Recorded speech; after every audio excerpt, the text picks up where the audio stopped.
नमस्कार दोस्तों, आप सभी को हमारे YouTube चैनल मार्केट मोमेंटम में स्वागत है। इस वीडियो में हम बात करेंगे बांग्लादेश में हो रहे वायलेंस के बारे में। बांग्लादेश में हालात हर दिन बद से बदतर होते जा रहे हैं। देश के कई हिस्सों से हिंसा की घटनाएं सामने आई है, जो न केवल बांग्लादेश के लिए बल्कि भारत के व्यापारियों के लिए भी चिंता का विषय बन गया है। यदि हालात जल्द सामान्य नहीं होते हैं तो बड़ी कंपनियों से लेकर छोटे व्यापारियों तक सभी पर इसका बुरा असर झेलना पड़ सकता है। रिपोर्ट्स के मुताबिक बांग्लादेश में हिंसा के कारण भारतीय निर्यातकों को भारी नुकसान झेलना पड़ रहा है। दिल्ली के व्यापारियों का लगभग 3000 करोड़ रुपए मूल्य का सामान और पेमेंट बांग्लादेश में अटका हुआ है। बांग्लादेश से चूड़ियां, साड़ियां, लहंगे, जूते, मेकअप प्रोडक्ट और अन्य कई वस्तुओं की सप्लाई पूरी तरह से बंद हो गई है। हालांकि फिलहाल इन वस्तुओं की कीमतों पर कोई प्रभाव नहीं पड़ा है। बांग्लादेश ब्रांडेड कपड़ों और जूतों के लिए एक प्रमुख बाजार है। पड़ोसी देश की मात्रा में सामान भारत आता है।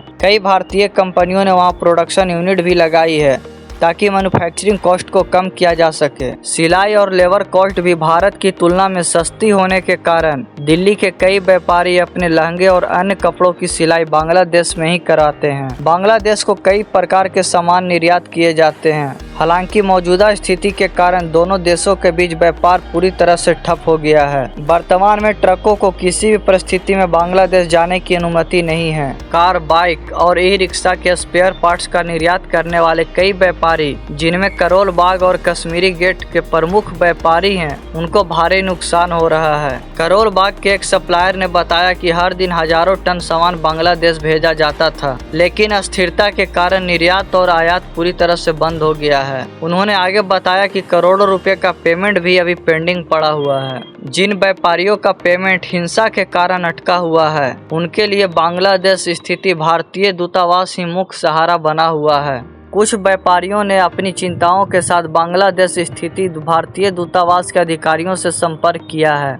अधिकारियों ने व्यापारियों को आश्वासन दिया है कि वे उनको मुद्दे को हल करने के लिए हर संभव प्रयास करेंगे। व्यापारियों ने बांग्लादेशी सरकारी अधिकारियों से भी संपर्क किया है ताकि उनका पेमेंट हो सके। बांग्लादेश में नोबेल पुरस्कार विजेता प्रोफेसर मोहम्मद यूनुस ने अंतरिम सरकार के मुख्य सलाहकार की भूमिका स्वीकार कर ली है। यह निर्णय 6 अगस्त को लंबे समय से प्रधानमंत्री रही शेख हसीना के इस्तीफे के बाद लिया गया है। बांग्लादेश में हिंसा कब खत्म होगा, आपको क्या लगता है? कमेंट बॉक्स में जरूर बताएं।